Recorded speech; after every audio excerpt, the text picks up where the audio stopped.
Qu'est-ce que nous raconte ce texte? C'est l'histoire d'un homme qui est sur le point de se mettre une balle dans la tête, qui veut en finir, parce qu'il ne supporte plus le regard que les gens posent sur lui, et qui, au moment de passer à l'acte, s'endort et fait un rêve qui va lui redonner une croyance dans la vie.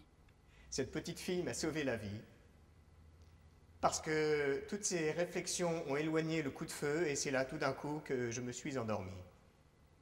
Moi, ce qui me touche beaucoup, c'est l'humanité qui se dégage de ce texte-là. Et c'est aussi le choix d'un homme, un choix, une responsabilité individuelle de s'inscrire soi-même dans le monde qui nous entoure. Et de ce point de vue-là, ce texte est du début où on ne comprend pas très bien pourquoi il nous raconte tout ça, cet homme, et on comprend à la fin que finalement c'est pour prêcher l'amour tout simplement. Et finalement, je vis et je connus les hommes de cette terre heureuse. Ils vinrent vers moi de même. Ils m'entourèrent, ils m'embrassèrent. Les enfants du soleil, enfants de leur soleil. Oh, qu'ils étaient beaux! C'est très spirituel, c'est ce que j'ai aimé avant tout. C'est ce côté spirituel en russe. Le mot vérité, c'est istina, et la istina, c'est beaucoup plus haut que la vérité. Ils ont deux mots pour dire vérité. La istina, c'est quelque chose de grandiose qui rejoint le spirituel. Et ça me touche beaucoup. Le rêve d'un homme ridicule est un projet d'acteur. C'est-à-dire que c'est Régis qui m'a appelé en me disant « Écoute, moi j'ai lu ce texte, je le trouve magnifique, est-ce que tu aimerais qu'on travaille ensemble ?» Voilà. Moi, à la première lecture, pareil, je suis d'accord avec lui, c'est un texte magnifique. Une écriture en même temps extrêmement concise, parce que c'est quand même une nouvelle, et on sait que Dostoïevski, il en a écrit des romans qui font des centaines de pages, là c'est très ramassé, c'est sa dernière œuvre, qui amène des points de contradiction invraisemblables, mais avec un ton un peu moralisateur. C'est quand même, le texte commence à la deuxième phrase, c'est un homme qui dit connaître la vérité, et qui termine sur aimez-vous les uns les autres. Je schématise un peu, mais il y a de ça. Et moi, je connais la vérité. C'est dur hein, d'être seul à connaître la vérité. Quand on a commencé le travail, on a vraiment été que tous les deux, dans un premier temps, et ensuite, assez vite, moi j'ai eu envie d'amener une deuxième personne, un musicien, Diane Korolik, pour amener un point de vue un petit peu plus du cynique, de celui qui, avec des notes, des sons, d'arriver à amener plus de contradictions, arriver à amener aussi de l'humour, un certain décalage, et ouais, de faire naître ça. C'était complètement le défi dans le travail, c'est-à-dire d'arriver à se dire comment on pourrait faire exister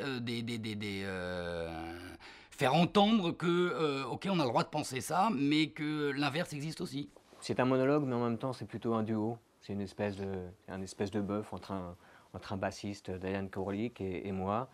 Et les vidéos, évidemment, elles sont derrière moi, donc je ne peux pas trop jouer avec, mais je sais qu'elles existent et il y a des points de rencontre où tout d'un coup, la musique, l'acteur, les vidéos racontent exactement la même chose. Alors, la place de la vidéo dans le texte, c'est sûr que elle vient vraiment, moi j'espère pas illustrer, mais davantage accompagner ce qui se dit, donner des images, c'est voilà, et surtout pour certains passages, j'ai envie de dire, de la vidéo, qui viennent vraiment, oui, souligner certains sens du texte. Ils ne se souvenaient qu'à peine de ce qu'ils avaient perdu et ne voulaient même plus croire qu'un jour ils avaient été innocents et heureux. Ils appelaient ça un songe. La vidéo, la musique, demain on va peut-être mettre des peintures, il y aura peut-être des danseurs avec nous, je ne sais pas comment ça peut évoluer, mais en tout cas c'est toujours cette volonté pour arriver à dire quelque chose d'aussi énorme que de dire essayons de faire un effort simplement tous ensemble. Tout ce qu'on peut prendre et mettre à disposition pour convaincre, c'est ce qui est beau aussi dans l'aventure, quoi, et la vidéo et la musique. Ouais, et puis je trouve que justement aussi, même par rapport à ça, le fait de se dire que c'est un spectacle qu'on peut jouer avec ou sans la vidéo. Donc qui est plus ou moins lourd ou léger, quoi, suivant où est-ce que on se retrouve. Et c'est vrai qu'on a été amené à pouvoir Enfin, on aime se dire qu'on peut le jouer n'importe où. Ce qui est formidable avec cette aventure, c'est qu'on l'a créé en 2004 et c'est certainement peut-être un texte que je vais pouvoir jouer peut-être toute ma vie. Dès que je pourrais le reprendre, je pourrais le jouer. On a fait 60 représentations sur 5 ans. On l'a joué dans des cafétérias, on l'a joué dans des théâtres, on l'a joué dans des grandes salles, on l'a joué dans les petites salles, sous une yourte.